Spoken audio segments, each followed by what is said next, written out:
The Lawrence case led to the Macpherson report into so-called institutional racism in the police and the legal change to enable people to be tried twice for the same crime. In other words, an end to the double jeopardy principle.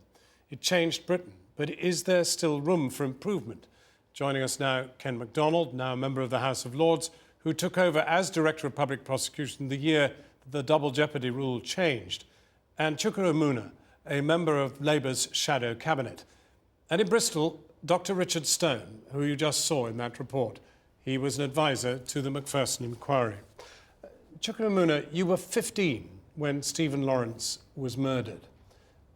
To what extent do you think life for a 15-year-old has changed in those 18 years? And to what extent can we say that those lives have in some way changed because of what we learnt from the Stephen Lawrence disaster? Well, I mean, I remember the day very clearly when we heard the news of Stephen's death, and I remember my mother actually saying, "I don't want you going anywhere near Eltham." I mean, this had a profound effect on our capital city, on the country. And I think the wonderful thing, if you like, is that thanks to the sheer persistence, quiet, calm, determined dignity of the family, campaigning for justice, we saw the Macpherson report, and the inquiry, of course, was set up to his credit by the Home Secretary then. But now Jack the 15-year-old in Streatham, which well, you the represent. 15-year-old, I mean, how have things changed? I think the relationship, police-community relations in particular, between the African Caribbean community and the police in my borough in Lambeth have improved a hell of a lot, and certainly moved on a lot since the 1980s, when we had race riots which were driven by the discord that there was between the community and the police. Do we still have problems? Absolutely, we do. We have an overrepresentation of young black people in the criminal justice system. We have an overrepresentation of black people in the mental health system. We have a disproportionate number of young black people who have been excluded from schools. So that is still a problem. But I do think that there has been progress, despite what I have just said. So I think the situation for the 15-year-old in some respects is better. That's not to say that, for example, in my area, we still have issues in terms of the way that 15-year-olds or teenagers generally are stopped and searched, and whether that's done in a sensitive way or not. Richard Stone, you were in the heart of this campaign by the Lawrence family to win justice of some kind.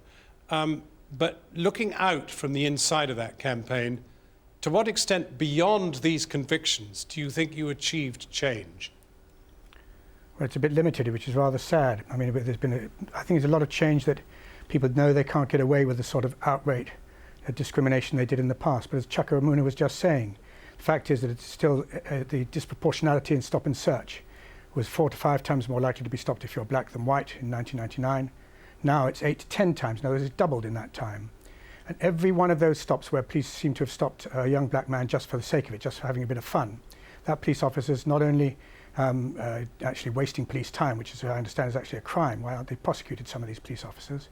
But also it's damaging all the hard work of the good police officers, building up good community relations, trust and confidence.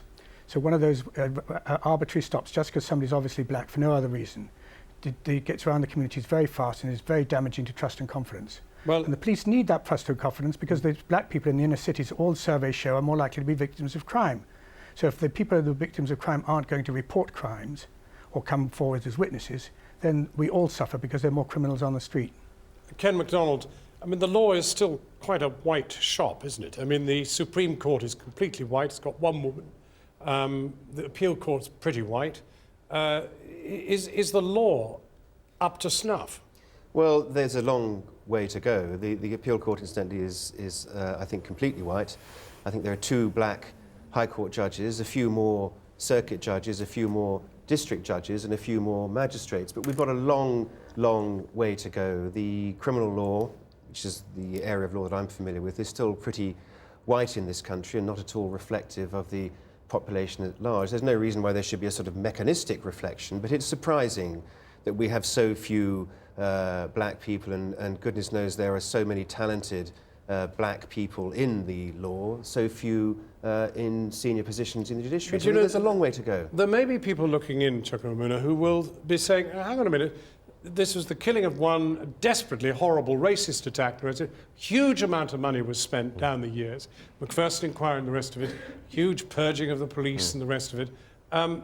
But was it worth it? Oh gosh, look, John, we have definitely seen change. Look, when I have a conversation with my local borough commander, there is not an immediate defensive knee-jerk, what are you talking about, reaction if you raise issues of the sort that I'm talking around the sensitivities of stop and search. Now, going back 20, 25 years ago, your reaction would have been much that knee-jerk defensive position. So well, let me put that to Richard Stone. I think there has been that some that change has in changed? that respect. Well, I have to say, I rather suspect that it may be, Chuka, because you're actually black yourself. Maybe that's the reason they're treating you with more respect and they know who you are. I mean, that's one of the problems. Well, I'm not. I can only talk about the experience that I have with my local officers. I think you do a slightly. One thing I would say: let's not, as I was saying, ignore the progress that has been made. We do have in London, for example, we have more black and Asian police officers than ever. We do have a problem in terms of their progression to more senior positions. So I mean, we're not where we need to be. I accept that, but let's not undermine the progress. I completely agree with Chuka about this. I mean, obviously, when I was DPP, I had a lot of contact with the police and with other people in the justice system. There's no doubt at all there was a significant sea change, and there's no doubt at all the impact the Lawrence case had upon policing in the capital and I think elsewhere in the country. There's a long way to go, but I think it's a big mistake, strategically a mistake, to ignore the improvements. Dr. Stone, I can tell that you're frustrated. You feel in many ways that this is too complacent? Well, you see, I think Ken Macdonald, as the DPP, set a good example. His predecessor, David Calvert-Smith, as you probably know, acknowledged institutional racism, and he was determined to harness that, and he worked with all his officers all up and down the firm. Ken Macdonald took over and he followed that lead. And there have been major changes. I mean, there were no chief crown prosecutors from black or minority communities in 1999. I think in about the time Ken was about, there were about 5 or 6, which is a huge more than that. improvement. Many more than that, actually, Richard, more than that. Well, probably even better still. But on the other hand, that sort of leadership, positive leadership, has not been seen, I don't think, really in the police, unfortunately. Which is why I think that the culture in the police still seems to me to be not sitting down on top of police officers who are discriminating against black people. I think if you look at the leadership in the Met, if you look at people like Cressida Dick, if you look at the former commissioner, no doubt the present commissioner, if you look at other people in senior ranks, to compare them with their counterparts 18 years ago is to see a very, very big difference, it seems to me, in their attitude towards local communities, towards diversity within the police force. But less corrupt? Less corrupt, certainly less corrupt. And I'd also say, I mean, Richard, my family and the treatment that my father received when he first arrived in this country in the mid-60s is, now I appreciate what you say, your father wasn't a shadow business secretary and wasn't a member of parliament, but even before I was elected, the treatment that I had by the police was really quite different to that my father had, which was, I mean, I don't really want to go into the details, but it wasn't pretty. I think the one thing we would probably agree, Richard, is that we're talking of a glass half full, but still a lot of empty. I'm not so sure, because the fact is, about 5 years ago, the police, in particular the Metropolitan Police, quite clearly decided they were going to do something about women.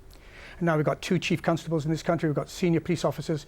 Inspector Morse, when he comes on with a murder in real life, the Inspector Morse is often women these days. So the advancement of women has been quite dramatic. Where are the black and Asian officers? They're still where they were 20 years ago. Well, that must be the question we leave hanging in the air.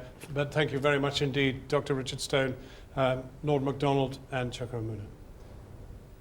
After the break, he was a survivor of wartime incarceration by the Japanese and worked on the infamous Burma Railway of Death. But Ronald Searle, who's died aged 91, will be remembered for his skill and wit as a cartoonist and as the man who brought us the Girls of St Trinian's.